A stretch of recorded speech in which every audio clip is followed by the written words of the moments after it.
E nós temos uma notícia exclusiva aqui para você, uma apuração do nosso analista Caio Junqueira. O G7, que é aquele grupo de 7 senadores que se declaram independentes ou manifestadamente de oposição ao governo Bolsonaro, G7, que compõe a maioria da CPI da pandemia, fechou nesta madrugada um acordo para votar a quebra de sigilos do ex-ministro da Saúde, Eduardo Pazuello, e da secretária do Ministério, Mayra Pinheiro, que continua, aliás, no Ministério da Saúde, na gestão de Marcelo Queiroga, está lá desde a gestão de Luiz Henrique Mandetta. Também serão votadas 7 convocações e 7 pedidos de informação. Esse grupo de 7 senadores independentes e de oposição avaliou que, por enquanto, não vai pedir a quebra de sigilo bancário, mas pretende apreciar a quebra de sigilo telefônico e telemático do ex-ministro Eduardo Pazuello, do assessor da presidência Felipe Martins, da secretária do Ministério da Saúde, Mayra Pinheiro, e do advogado de Pazuello, Zoser Hardman. O grupo pretende convocar também, vejam só, o diretor-geral da Polícia Federal, Paulo Maiorino, o ex-ministro Osmar Terra, deputado federal, como acabou de nos lembrar a Carol Rosito, e Felipe Pedro, secretário de Comunicação Institucional do governo. Gustavo Uribe, esse é o caminho que a CPI vai trilhar nas próximas semanas. Evidentemente, há uma pressão maior sobre determinadas figuras, notadamente o ex-ministro da Saúde, Eduardo Pazuello, e a secretária Mayra Pinheiro, que sobreviveu, pelo menos por enquanto, a 4 trocas de ministros, não é? Luiz Henrique Mandetta, Nelson Teich, Eduardo Pazuello e Marcelo Queiroga. É isso mesmo, Colombo. Na verdade, a ideia inicial era ir para outra linha de investigação, que era, na verdade, dos governadores e prefeitos, o envio de recursos federais, como eles foram usados, houve desvio desses recursos por estados e municípios. O problema é que se esbarrou numa questão judicial. Wilson Lima, governador do Amazonas, por exemplo, ontem ingressou com pedido de habeas corpus para não comparecer à CPI da pandemia.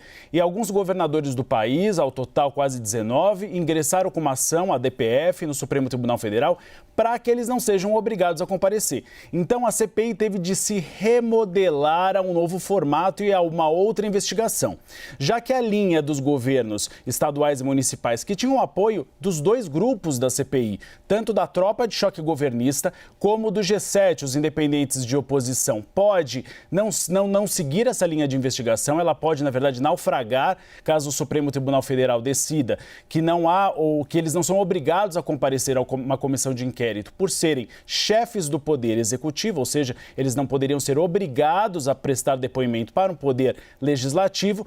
O gabinete paralelo, esse eventual gabinete paralelo, que o governo chama de uma peça de ficção, mas o G7 chama de uma estrutura que realmente existiu e aconselhou o presidente, vai ser o foco. É por isso que tem havido esses requerimentos. Convocação de Osmar Terra, deputado federal, ainda há uma dúvida se é convocação ou convite, porque o regimento interno do Senado proíbe investigação a representantes da Câmara dos Deputados.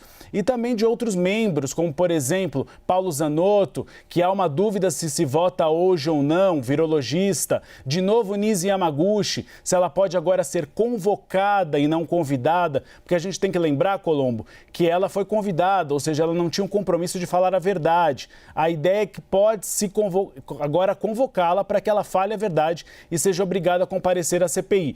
Então é a CPI se remodelando, e a gente falou mais cedo sobre o tempo. Hoje, o G7, nem o G7 nem a tropa de choque acham que é necessário estender a CPI por conta do ano eleitoral, do recesso branco, que é quando os deputados e senadores voltam aos seus domicílios eleitorais em julho.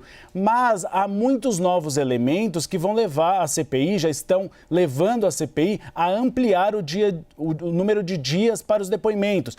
Hoje é de terça a quinta, passar para segunda a sexta. Então é a CPI tentando se moldar aos novos acontecimentos.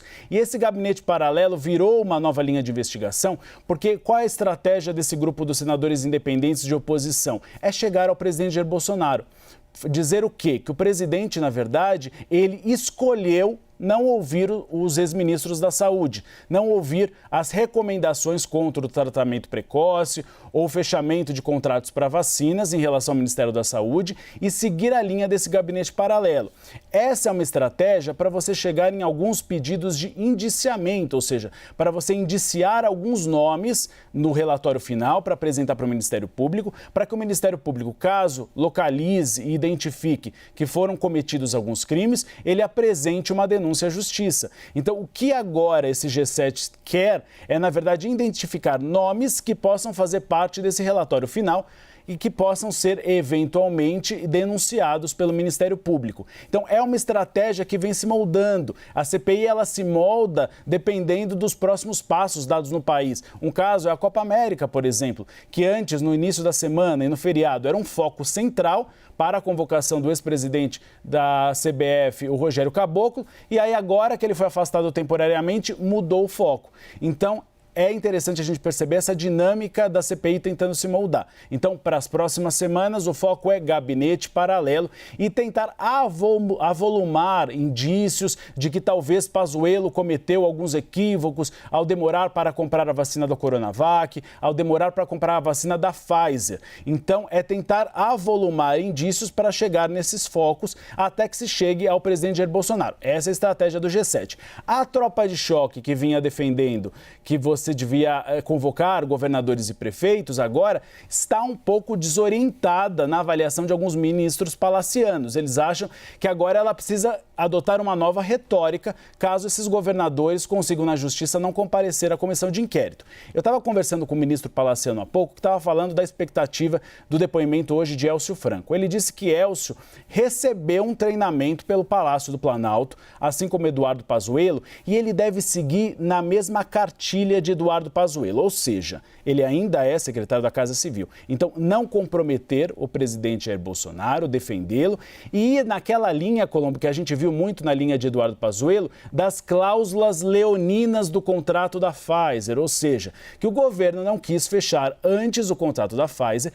porque havia cláusulas de responsabilidade e que o governo federal não podia se comprometer a elas. Então, Élcio Franco deve seguir a mesma cartilha de Eduardo Pazuello e tem aquele exercício que a gente vê sempre na CPI, Colombo, que é o campo majoritário, que é independente de oposição, tentando cutucar para encontrar contradições para que você tenha argumentos para reconvocar no futuro Eduardo Pazuello.